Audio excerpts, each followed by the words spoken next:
공부하는 학생들이 상위에 1%, 5% 가는 것은 너무나 어려워요. 그런데 얘기 들어보니까요, 더 힘든 것이 바로 무엇이냐면 내가 만들어 놓은 성적을 유지하는 것이 더 어렵다고 합니다. 열심히 공부해가지고 1등을 한번 할 수 있어요. 그런데 그 1등을 학기 동안에 계속 유지하는 거, 졸업할 때까지 이어지게 하는 것이 너무나 큰 부담이라고 합니다. 그래서 공부를 계속 해야 된다는 부담 때문에 편법을 쓰는 학생들이 있죠. 컨닝을 하거나 아니면 시험 출제자를 돈으로 매수하여서 그 시험 문제를 유출하는 경우들이 간혹 나오지 않습니까? 그러나 이것은 악입니다. 범죄입니다. 교회도 마찬가지입니다. 교회도 빨리 나갈 수 있는 방법들이 여러 가지가 있어요. 교회를 빨리 부흥시키고 싶습니다.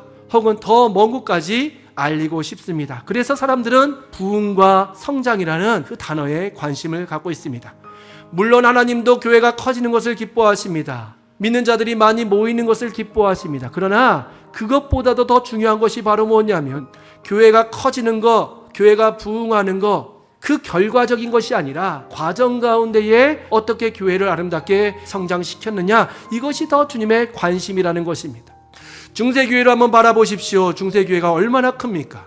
문제는 뭐냐면요, 그 큰 교회를 유지하기 위하여 많은 돈이 필요했습니다. 많은 인력이 필요했습니다. 그러나 사람들은 점점 교회를 떠나게 되었습니다. 르네상스 시대가 되자 신에 대한 질문이 생기기 시작하였고 성령에 대한 의심이 생기기 시작하였습니다. 그때 교회는 그 큰 교회를 유지하기 위하여 무엇을 했냐면요, 면죄부를 팔면서 그 큰 교회를 유지시켰다는 거예요. 또 성직을 매매시켰습니다. 더 나아가서 사람들에게 거짓으로 말씀을 가르치면서 십자군 전쟁에 참전시키는 것까지 불법을 행했다는 것입니다.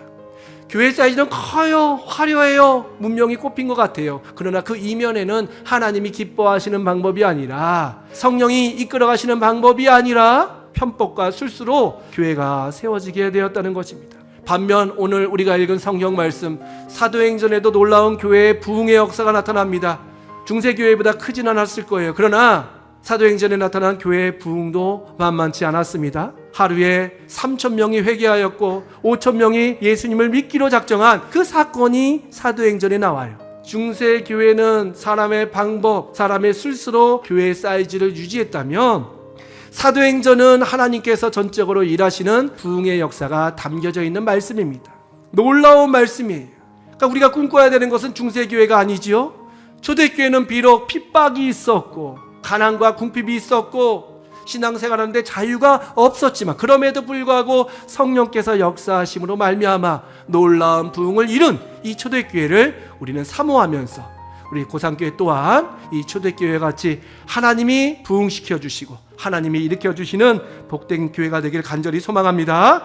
이 시작이 바로 오늘 본문 말씀인데요, 주님께서는 성령을 통하여 하나님 나라에 대한 개가를 부르고 계시는 거예요.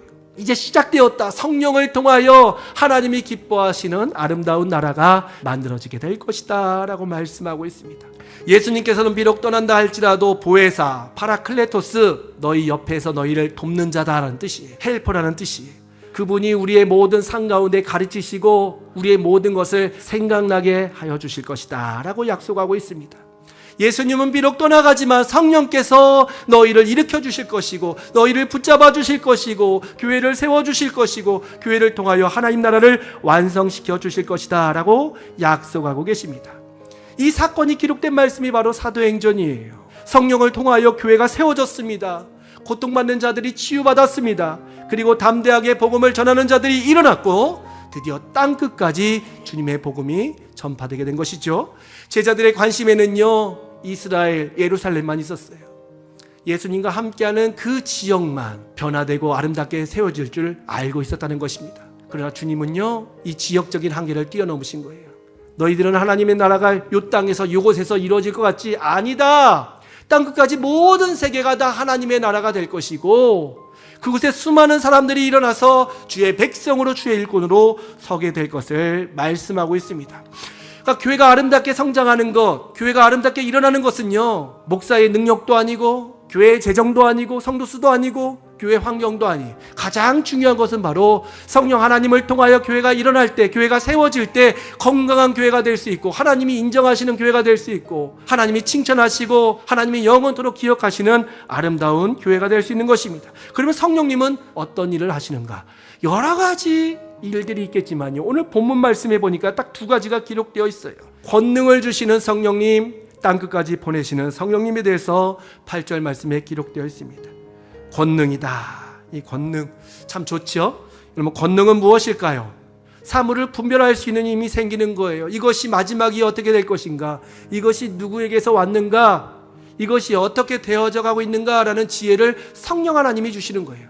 이것이 바로 권능의 첫 번째 모습이에요. 우매함 속에 빠지는 것이 아니라 이제 빛으로 환하게 밝히 보는 것이 바로 하나님께서 우리에게 주신 권능의 첫 번째 모습이라는 것입니다. 주님은 빛이십니다. 그 지각에 뛰어난 하나님의 그 지혜, 권능이 바로 우리 가운데 임하게 되는 것입니다. 성령 하나님께서 우리 가운데 지혜를 주시고 우리와 함께 하시고 우리에게 능력을 주셔서 그 나갈 길, 우리가 감당해야 할 모든 일 가운데에 해법을 주실 때만이 모든 일들이 아름답게 이루어질 줄 믿으시는 여러분 다 되시기를 축복합니다. 또 하나는 이적이에요. 알긴 했어요. 그런데 감당할 수 없잖아요. 알고는 있지만 감당하지 못하는 일들이 얼마나 많은지 모릅니다. 이제 이렇게 하면 안 되는 줄 알아요. 이렇게 하면 큰일 나는 줄 알아요. 또 반대로 이 길이 좋은 길인 걸 알아요. 근데 안 될 때가 많이 있잖아요. 그때 주님께서 우리에게 주시는 힘이 바로 이 초자연적인 이적의 능력이라는 것입니다. 이런 권능이 제자들 가운데 임하게 된 것이, 믿는 자들에게 임하게 된 거예요. 권능을 주시는 이유는 바로 주님의 증인으로서 이 지역에 머무는 것이 아니라, 가정에 머무는 것이 아니라 더 나아가서 세계 열방과 민족을 섬겨라 라는 주님의 섭리인 것입니다. 이 땅 대한민국을 한번 살펴보십시오. 우리 교회가 너무나 지금 큰 위기와 공경 속에 있습니다. 그 위기와 공경은 딱 한마디로 정의할 수 있어요. 하나님을 잊어버렸다.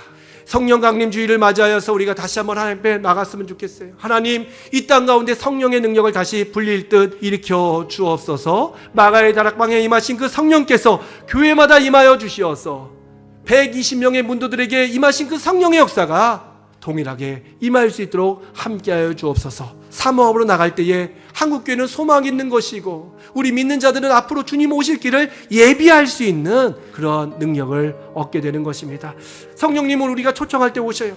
내가 문 밖에 서서 두드리노니 누구든지 내 음성을 듣고 문을 열면 내가 그에게로 들어간다라고 약속하고 있습니다. 성령 하나님을 우리 교회 가운데 초청하시고, 혹 우리의 마음 가운데 황폐한 마음이 있다면, 세속에 물든 마음이 있다면 다시 한번 주님 내 심령 가운데 오시어서 첫사랑을 회복시켜 주시옵시고 성령 하나님을 의지하며 살아갈 수 있는 참된 신앙, 주님이 기뻐하시는 신앙, 등과 기름을 가진 신앙으로서 살아갈 수 있도록 함께 해달라고 간절히 사모하시는 성도 여러분 다 되시기를 주님의 이름으로 축원합니다.